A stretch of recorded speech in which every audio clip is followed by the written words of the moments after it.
What's up guys, Clayton Fioriti here, and today on Major Spielberg, I wanted to share something extra special with you all today. For this episode, I'm actually going to be joined by a friend of mine who happens to be extremely knowledgeable on the subject matter that we're covering today. He's an ambassador of the Ray and Diana Harryhausen Foundation, and we're lucky enough to have him here with us today. Mike, how you doing? I'm doing very well, Clayton. How's yourself? I'm having a blast doing this channel. This is very fun. It's very different.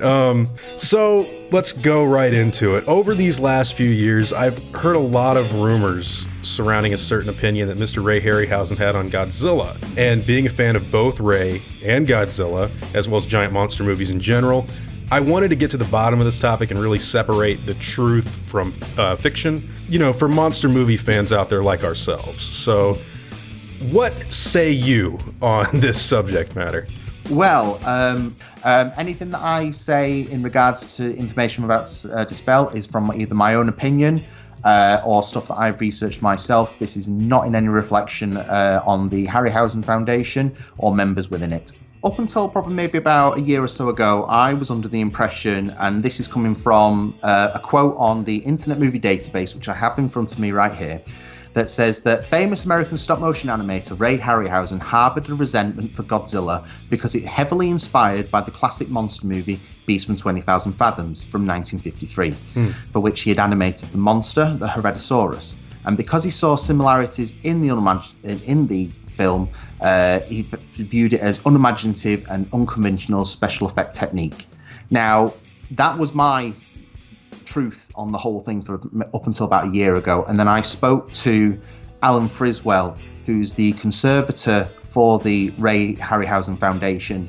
He basically restores all of Ray's original puppets from the late 50s all the way up to the 80s. And he worked closely with Ray. So in terms of people that know the most about Ray, aside from his daughter Vanessa, Alan is the next person behind that. So I spoke with him about Ray's opinion on Godzilla, because when I was being mentored by Ray in the 2012, I asked him about King Kong versus Godzilla out of just general interest for myself, because I liked the film, but I could see there was always a bit of a conflict there. And knowing that he was a an apprentice of Willis O'Brien, I was curious about his opinion. And all he basically said to me is, "Oh, I don't want to talk about that." So just there. And it wasn't until after his death when I started speaking to Alan just basically had this fountain of knowledge about Ray's opinion on Godzilla. Wow, basically. Okay. So it boils down to the quote that I read out from Internet Movie Database. There's a half truth in there, but then the rest of it is completely fictional. Now that's very interesting, because that's what you said about 20,000 Fathoms is what I've heard for like a couple of years now. And to learn that it's not entirely true, well, this is... Hey, we're learning all kinds of stuff on the internet isn't entirely true, but I'd love to. So, what was true about that quote? So, the truth about that quote is that Ray didn't like the suit animation. Basically, Ray's always been an animator at heart. So, when he sees anyone trying to do things in a suit, especially a suit that's portraying a creature that isn't of a humanoid or a human-scaled character, it immediately just switches him off from enjoying the film. Makes a lot of sense. Yeah, and I can see that from his perspective as well, in that there are certain things in, say, CG that I don't like. So if you look at something that's... say like Avatar, for example, I really like the CG work in that, but then when you try and do something that's almost like Uncanny Valley, or trying to reproduce dead actors in the form of CG, I need to get switched off, because I can see that what they're trying to emulate will never be perfect. Whereas, and it's the same with suitmation for Ray. If it's doing a human character, so like Creature from the Black Lagoon, for example, he loved that suit. So it wasn't like he was against all suits, it was just the ones that weren't done very well. And that's what you can see with Godzilla. That makes a lot of sense, especially because he was an animator and because he focused primarily. He loved dinosaurs. Like, one of the things he loved to animate more than anything was dinosaurs. And so I can imagine from his point of view, looking at Godzilla being suitmation, and especially, because they're using model work similar to what he would use. he would probably just feel like the craft was not as good and was probably getting a lot of recognition for being not as good, and he probably wasn't that big of a fan of it. That's interesting. Yeah, because the other thing that I found interesting as well is that I can't remember who saw it. I think it was the producer, the director that saw Beast. I forget who it was exactly. Oh, is Shiro Honda, the director of Godzilla? Yeah, that's it, yes. So the Beast from 20,000 Fathoms was released in June 1953, but it wasn't released in Japan until 1954. However, Godzilla was released in Japan in 3rd of November 1954. So if you think about the time that they must have seen it before it was even released in Japan, right? That's a very short production time. So you can imagine that when you're looking at the original Godzilla suit, the techniques that they used to make it, even the hand puppet that they used for the Godzilla face, you can imagine that from Ray's perspective, when someone's rushing something through effectively and doesn't quite know what they're doing, you can see where his disinterest in it will come from. I absolutely see what you're talking about. So the part where it says Ray harbored resentment for Godzilla, that is true on a different story, and that goes back to Godzilla versus King Kong, or King Kong versus Godzilla, whichever way it is. Basically, in the 60s, Willis O'Brien penned a story, and I think maybe even a draft script for King Kong versus Frankenstein. Now, he took that to RKO, and they introduced him to a producer. And that producer, without O'Brien's knowledge or consent, took that to what is classed in this particular book, A Century of Model Animation by Ray Harryhausen, took that to a Japanese film company. Now, I can only imagine who that Japanese film company is, because it doesn't actually state it in the book, maybe for legal reasons, I don't know. But I'm going to say that it might have been Toho. And that film eventually turned into King Kong versus Godzilla. That makes a lot of sense. Yes. Especially with the electricity power that powers up King Kong. Frankenstein, that makes a lot of sense. Exactly.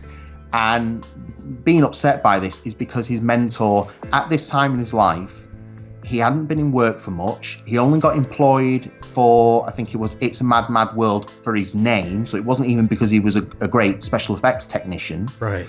And because of the way he'd been treated by this producer and the whole Kong Frankenstein deal, Godzilla vs. King Kong was released in August 1962. And O'Brien died in November 1962. So, wow. After all that mistreatment and just general bad luck, his wife has basically went on record saying that she thinks that he died because of just all those unfortunate events that just happened to him, unfortunately. That's terrible. And that's where Ray's anger comes towards it. And even then, it's not towards Godzilla, it's towards the producer that screwed O'Brien over, basically. Jeez. Well, that's... I did not know any of that, and it's actually put a little bit of a sad feeling in my mind. Because, well, Willis O'Brien, without him, we wouldn't have special effects like we do or monsters like King Kong in general. Exactly. And from King Kong comes something like Godzilla. Yeah. So, a bit of nastiness on the side of actual production behind the scenes. That oh, what a shame that he passed very, very soon after the release of King Kong versus Godzilla. Yeah. Wow. No, it was a real shame, unfortunately. And just going back to the Ray suit thing as well, he never had a resentment to Godzilla, and I can say that definitively. It was just the technique, or I mean, the fact that Godzilla was originally planned to be in stop motion. When Ray learned of that, he would have actually preferred to have seen a stop motion Godzilla. Absolutely. So it's not even that it's the Godzilla, the idea, because 50s movies were constantly mimicking and copying each other's ideas. Right. So that's not even unheard of. You know, Ray wasn't against using suits where he needed to as well. I mean, the Selenites in First Men in the Moon, they were all kids in costumes. Right, Minotaur for the distant shots, that was Peter Mayhew in a costume. And Trog from Simbadai the Tiger almost became a costume. So it was against it. It was more of a case of if the suit wasn't done well and didn't look convincing, that's when he would be switched off by it. Right. Apart from that, he was always using the right tool for the right job. That was his motto, basically. Yeah, so Ray felt no resentment towards the Godzilla film.